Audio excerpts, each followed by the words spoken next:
Okay, thank you everyone. Thank you for that kind introduction, and thank you for having both myself, and I'm looking for my colleague, Zach Kramer, who is sitting here, who is a manager and responsible for the Asia and Middle East region for edX for the Educational Services team. Again, it's a pleasure to be here, and thank you for having us. I wanted to say that thank you for that background on how you came to be a believer of MOOCs, or maybe were recruited into doing your first MOOC, President Yamagawa. It's nice to know that we share the similar sensibilities around education should be available to all. And that's one of our founding principles, and that's what's so very important to what not only edX does, but what all of the partners of edX do. So I thought I would start today with just a quick review of where edX is today. That will give you a good idea of where we have been. And then I'd like to spend some time talking about our vision for the future. And then I'd like to wrap up with some questions or some requests that we have of our university partners. So edX was founded about 3.5 years ago now in 2012. And it came about at MIT originally, and it was known as MITx. And the powers that be, as the legend has it, the provosts of Harvard and MIT found out about one another's work in the MOOC space, and they decided to come together and form edX. Since that time, we've grown quite significantly, and we are very, very proud to have achieved as much as we have through the good work of all of our partners as well as the work of our team. So as of most recently, I think this data is about a month old now, we have achieved all of our goals as it relates to the number of learners and the number of courses that our learners are enrolled in. As you can see here, we have 6 million learners from every country on the earth.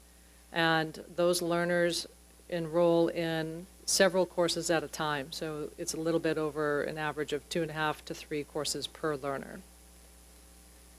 We've also, through the good work of our partners, been able to put up over 700 courses onto the site. I know that I joined edX about the same time Kyoto joined edX, and I think it was May of 2013. And part of my discussion with Anant Agarwal, our president, was how would we ever get from 20 courses to 60 courses? And I believe I was hired because I did not flinch when he asked me that question. And it's hard for me to think now that 2.5, 3 years later, we're now at over 700 courses, but there you have it. We have 90 institutions growing on the platform, a majority of which are universities like yourselves, and there are a handful of other sort of both government and non-government organizations that have share similar views with us about getting education out to everyone in the world.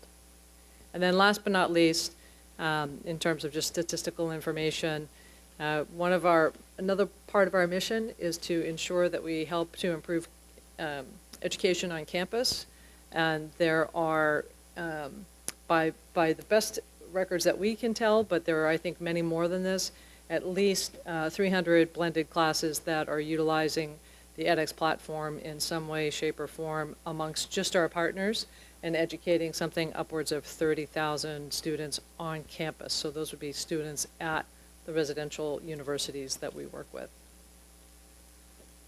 So we are very, very proud to have a number of Japanese universities on the platform. Kyoto, as was mentioned earlier, was the first Japanese university to become an edX partner. Again, that was back, I think, in May of 2013. And since that time, University of Tokyo, Osaka University, the Tokyo Institute of Technology, and Waseda have also joined. These organizations, your organizations, have contributed in a meaningful way as well, in that there have been 15 and growing courses provided by these universities, and some of these universities are only just now getting started. And there are 50,000 Japanese learners that we can ascertain or come from Japan that are on the platform. That's my thing. I'd like to just take a few minutes and talk about some of the impact that the Kyoto UX organization and Kyoto at large is having learners across the world. So I wanted to start with Kyoto's first MOOC, which was the Chemistry of Life, and it is a great MOOC, and it was at the time when it launched in 2013 a very, very successful MOOC, and it has run again since that time. As you can see here, I've called out just 2 students, one in the UK and one in Morocco. And both of those students sort of shared a similar view in terms of this course, in that they found it to be one of the most enjoyable educational experiences of their lifetime, and that they also felt as though what they had learned in that course was going to have a meaningful impact on their life and change the way in which they go about thinking and doing things. This is pretty impactful stuff. This is pretty heady stuff. We're very, very humbled back at the office in edX to hear from any number of our 6 million students at any time. And their quotations, their information comes to us through a number of channels. We hear about what they have to say in the courses through the discussion forums, just like the instructors at the universities do. We also hear from them, the students, that is, directly into our support line. So we're very lucky in that we get a lot of feedback. So that's just a flavor of 2 people from very different lives, one in Morocco, one in the United Kingdom, sort of sharing a similar experience through their work in the Chemistry of Life course. Another one that I wanted to bring up is the evolution of the human sociology, the primate course. And we have people from Denmark, Greece, and the United States, and we have students in that course, and we have teachers in that course, and we have professionals in that course. And the one thing that they share in common is that they find the course to be very, very entertaining, and they're very, very happy with the learning more about the subject. And then last but not least, in the Extremes of Life course, in this case, I drew from two pieces of information that we received back from students, one in New Delhi and one in the United States. And these are both from professionals, and these professionals in their field are taking the MOOC from notable universities such as Kyoto so that they can be better at what they're doing in their jobs. So all very different use cases in terms of how the MOOCs are being utilized by students across the world, and all super impactful. So we really do thank you for your contribution. edX is much more, for some people may be aware of this already, it's much more than the partners that are on the edX.org platform, or what we refer to as a consortium. edX is also an open source technology, or an open source project, and we're very proud of that as well. The community is growing and it's thriving, much like our community on edX.org. And there are about 160 sites that we can inventory. There are probably more, and there certainly are more that are used privately, but there are 160 that we know about. And across those 160 platforms, excuse me, there are 1,800 courses. So that's pretty substantial when you take into consideration what edX has done as well in terms of our worldwide impact and our getting education out there. It's interesting that one of the unexpected consequences of creating the open source platform is that countries have adopted it. Many countries have and are planning to adopt it as their platform of choice or their official platform. Most recently, 2 countries that have joined or have chosen OpenEdX as their platform are Hong Kong with HK MOOC, and that effort is also a bit of a consortium in Hong Kong, and it's mostly led through the work at HKUST under the leadership of TC Pong, whom I'm sure many of you know. And most recently, Russia, the Ministry of Education in Russia chose OpenEdX as their official platform, and we were very humbled by that selection, and we were invited to participate in a big ceremony, I think it was about a month ago now, when they unveiled it. And that website is openedu.ru. I keep losing my thing, sorry. And then, of course, A very early open edX adopter was JMOOC. And JMOOC is, within our open edX community, known to be quite a significant site with, in terms of both learners and courses, with 74 courses and about 160 learners. So all really successful, a very successful example of an open edX implementation. For us, the strength of the open edX community just strengthens the rest of edX, or strengthens edX for the rest of us. So that's a little bit about the past, or as I mentioned at the beginning, where we are today. All of that work that we've done over the course of the past 3 years has really set us up for what we think we need to be focusing on from a strategic standpoint moving forward. The first 3 years were very much about experimentation. They were a term that gets thrown around all the time at the office, as well as not most recently at our Global Forum, our Partners Conference in Washington, D.C. It was a time of letting 1,000 flowers bloom. And with all of that experimentation and with all of that learning, we've really honed our focus into just basically three key areas.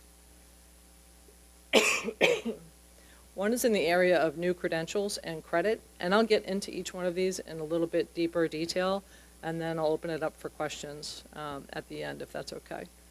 The next area is around MOOCs Getting Personal, or what Anant likes to call MOOCs 2.0.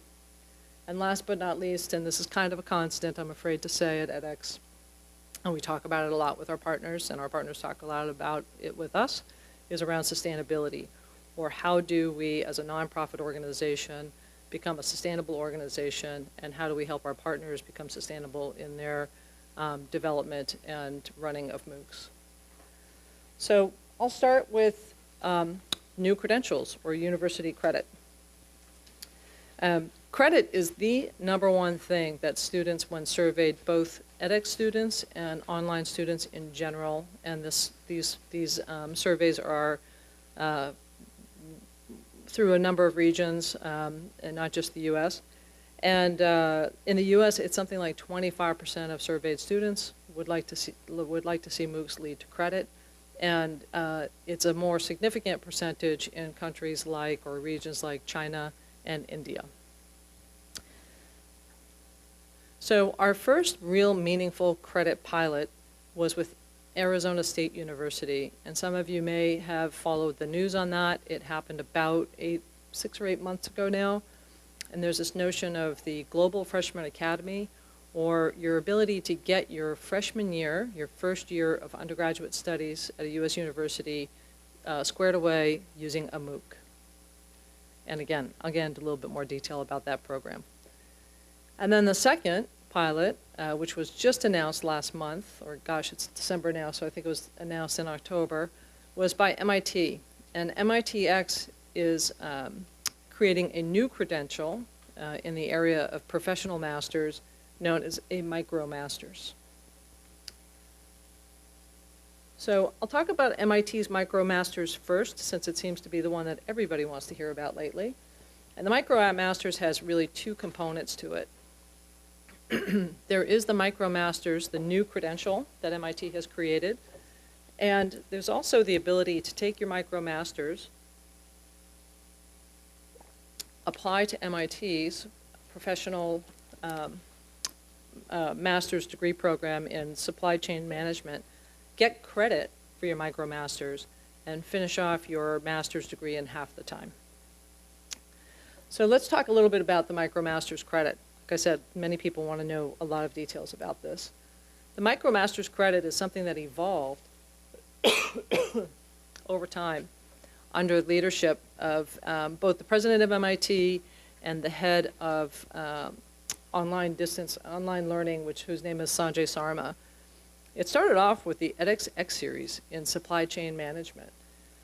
And what it is evolving to with the announcement of the MicroMasters is that an existing edX X series that is comprised of 3 MOOCs will be sort of reconfigured and added to, and it will roughly have 4 to 5 MOOCs that will, when taken together as a verified set of courses, will, if the students pass, and they take a virtual proctored exam, they will be entitled to a MicroMasters degree.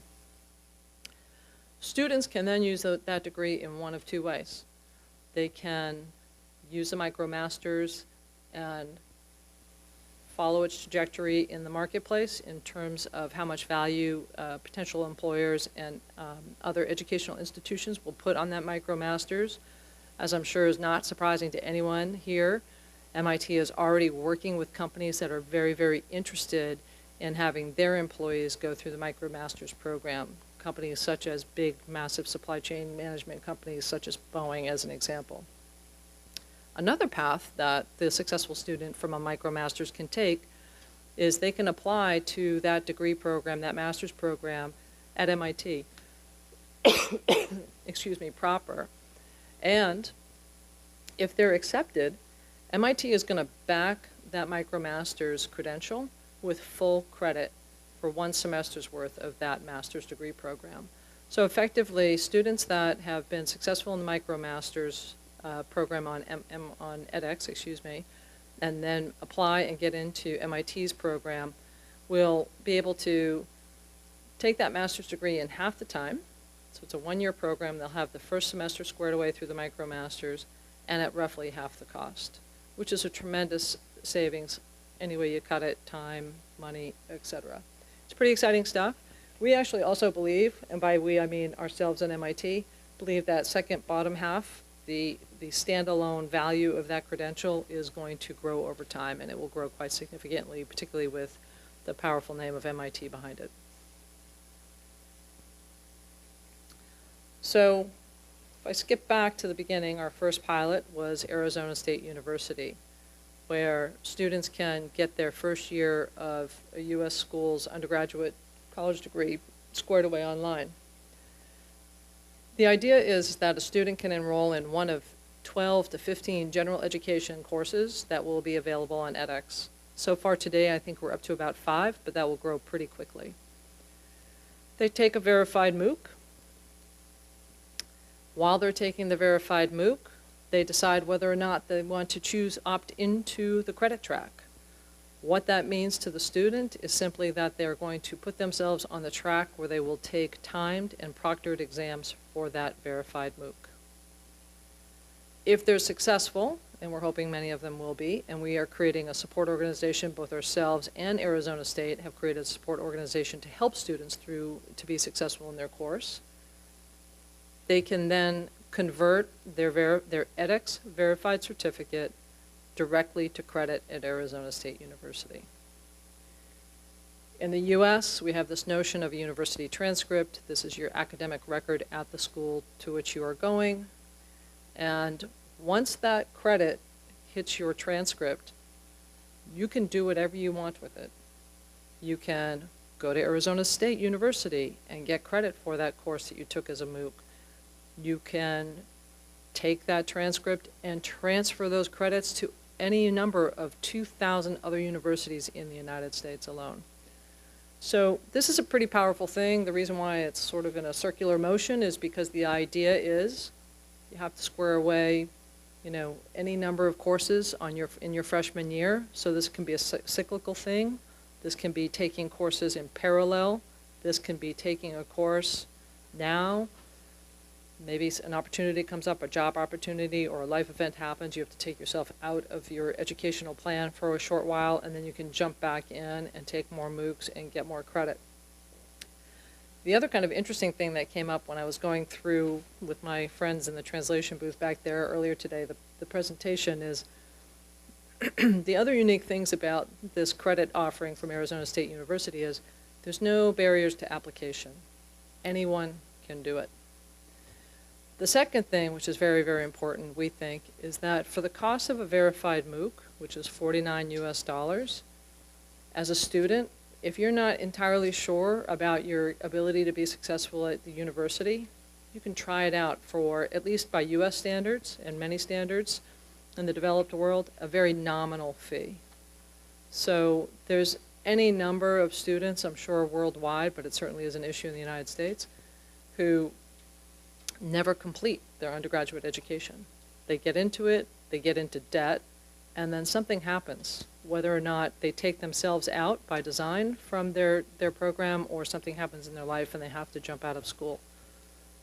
So we view these 2 pilots as really a monumental shift for both edX students and our partners towards real credit programs that can make sense and can make a big difference in people's lives.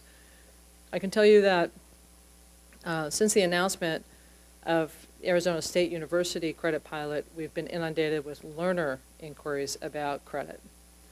Since the announcement of the MicroMasters degree, or credential I should say, from MIT, we've been inundated with our partner universities interested in offering something similar. So it's kind of interesting where we hear a lot of feedback about these 2 programs.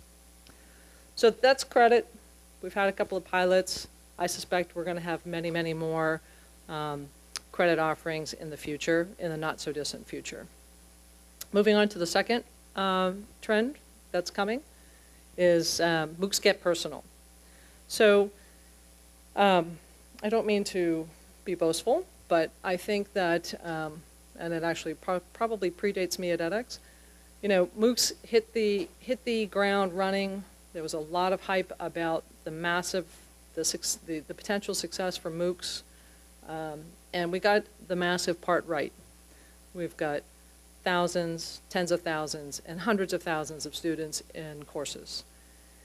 What has emerged from a very early time with the massive version of the courses is this need, both from the student standpoint as well as the instructor standpoint, for something for the small, for not massive.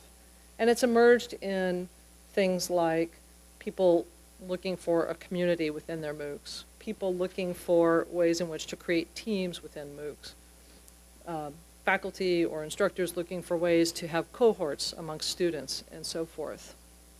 And so what we have been doing is progressing down this road towards making the MOOC that's offered to the many relevant also to the few. One of the first big steps that we made in this regard was in the area of mobile, because so many of our students want to take the courses, have the experience, share their experience on their handheld or their tablet device. That in and of itself was not all that exciting, but what came after that did become very exciting. And we have just barely scratched the surface with ways in which to organize or help faculty and students organize themselves within MOOCs. And what we have done is we have created this concept on the platform of teams and cohorts. And think of teams and cohorts as just subgroups within a MOOC. The distinction for us and the way in which the terminology that we use is teams are something that students self-organize around. So I'm in a MOOC. I know my colleague Zach Kramer works in Cambridge. We keep roughly the same hours. We're interested in the same thing. We're going to take a MOOC together. We find one another, whether outside of our MOOC life or within our MOOC life, and we create a team and we invite others to join us in our educational journey in that team. Cohorts on the other side of the equation is actually dictated by the instructor. And we have many, many examples of just the very early days of cohorts working. Cohorts are around location. Cohorts are around types of students. So for instance, Columbia University uses cohorts rather effectively with their alumni groups. They also use cohorts very effectively with teachers. So they have a series of courses, an X series of courses on the U.S. Civil War, and the faculty member, Professor Eric Foner, is the most notable professor for high school AP prep for that subject, and he has a special cohort for AP teachers. So we really think that it's very important for us to maintain our dedication to providing the massive number of students within a MOOC for education at scale, while at the same time providing a way in which people can make them more personal, as well as instructors and universities to provide different levels of service, and potentially different types of content based on cohorts. Something else has also stemmed from our credit and the way in which also we think MOOCs are getting personal, and that is around this notion of quality. edX has been very, very fortunate, and I have to say, as the head of educational services, and I think I can speak for my colleague Zach when I say that we're super fortunate with the types of partners that we work with, in that the universities that are edX partners, Kyoto, and all of the Japanese universities included, provide a very, very high quality learning experience for their students. They create engaging and outcome-driven types of courses. That being said, we can always improve the platform to provide you with better tools to design your courses. So some of the things that we've also added to the platform that are in support of both MOOCs 2.0 as well as credit is the option for hand grading that can be performed by instructors, so manual grading. Other ways to provide TA support, particularly around the cohorts and the teams, and timed exams and virtual proctoring, those two being super important to the credit equation.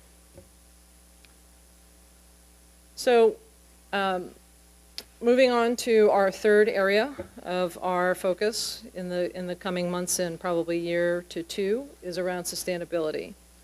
So this is a quotation from an individual who won the Nobel Peace Prize in 2006. It's by a man by the name of Muhammad Yunus, and he won that Peace Prize because by following his belief that he could help people escape poverty by providing them with low to zero interest loans and providing them with some basic financial skills. Anat had the good fortune of meeting with him and being on a panel with him at Davos, and this is a quotation that came from that panel. He really inspires us at edX as a nonprofit. This quotation speaks to us because we are a nonprofit, and where we don't have profit as our idea, we feel like we're much more free to make the decisions that are necessary to improve the world. And we also believe that, like him, one of the ways out of poverty, in addition to loans and financial advice, is education.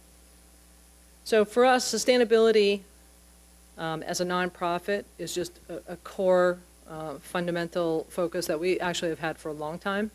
And our universities are sharing with us. Different universities have different levels, but many of them are becoming very concerned with sustainability and the ability to create MOOCs or these free educational assets as well. So what we have developed over time, and these things should not be surprising to you with the exception of the bottom right-hand corner, is we introduced verified certificates about 2 years ago. Verified certificates contribute to edX and to our partners because we split the revenue from them. Something a little bit higher than, it's probably about, it was $500,000 a month. It's probably closer to $600,000 a month now in revenue every month, again, to edX that then gets split with our partners. We have seen time and time again, the data supports this, that if you create a series of MOOCs and you create an X series, which is those MOOCs strung together in a rational way, there is a higher degree of engagement in those MOOCs, and more students wish to take it on the verified track. University credit, I didn't mention under those two models earlier, under ASU and MIT. Under the ASU model, I'm trying to remember the figures, a student can take a, thank you, a student can take a normal college course for $600. That $600 gets shared between edX and ASU. So if you had to take 8 courses, you can do the math yourself. The MIT, so that is a reduction of 2/3 of the cost of a residential student at ASU. So it's a great benefit to the student, and it also creates a good deal of revenue back to edX and the universities. And then the MicroMasters will be priced somewhere around $1,000. Again, those monies get shared between edX and the university. We have professional education, so that's our only set of courses on the edX.org site that are for fee only, and we only have a handful of those. And then last but not least is this idea of some cohorts will receive extra services or extra content, and it's at the university's discretion if they'd like to charge more for that. The most standard use case that we believe once paid cohorts is released or premium cohorts is released is, again, sort of getting back to something closer to the MicroMasters, where a corporation will want a cohort within a MOOC to prepare their workforce for something. So just real quick to let you all know that one of the things that we do focus on a lot back at edX is this idea of target content. And target content is simply the types of courses our edX students and online students at large have told us through surveys that they're interested in taking. Two great examples of targeted content that have been very, very successful, both in terms of enrollment, in terms of verified certificates, and in terms of revenue. One is from UC Berkeley, and it's this big data course with Apache Spark, and the other is from MIT, actually from Sloan at MIT on entrepreneurship. So we absolutely support our universities in putting onto the platform courses that they have a great deal of interest in putting on for whatever reasons. Many, many schools want to sort of lead on the platform with their strongest areas. But we also encourage people to put target content on if they're trying to drive to their own sustainability and also to help edX with ours. So I wouldn't be doing my job if I flew all the way here and didn't ask for something. So we're all in this together. And we really rely on our partners in a massive way. And we've got a great track record of working together to provide great courses. We're beginning to do a better job of explaining to universities the types of courses that we would love to see your organizations contribute to the platform, in addition to whatever it is that you want to put on the platform in the area of MOOCs and X series. We got here because of the brave nature of experimentation that exists with all of our university partners, and we encourage you to continue to do more, and we continue to do it on campus as well. We have a really strong differentiator at edX, where amongst the contributing charter, the charter members, of which Kyoto and University of Tokyo are, is the sharing of data and amongst the consortium. So participation in what we call the research data exchange is very, very important, I think, for the vitality of edX and as well as our partners. Collaboration with other consortium members. And then last but not least, just keep continuing to innovate. So that does it for my talk. Hopefully you learned something new and that this was interesting, and I'm happy to take questions.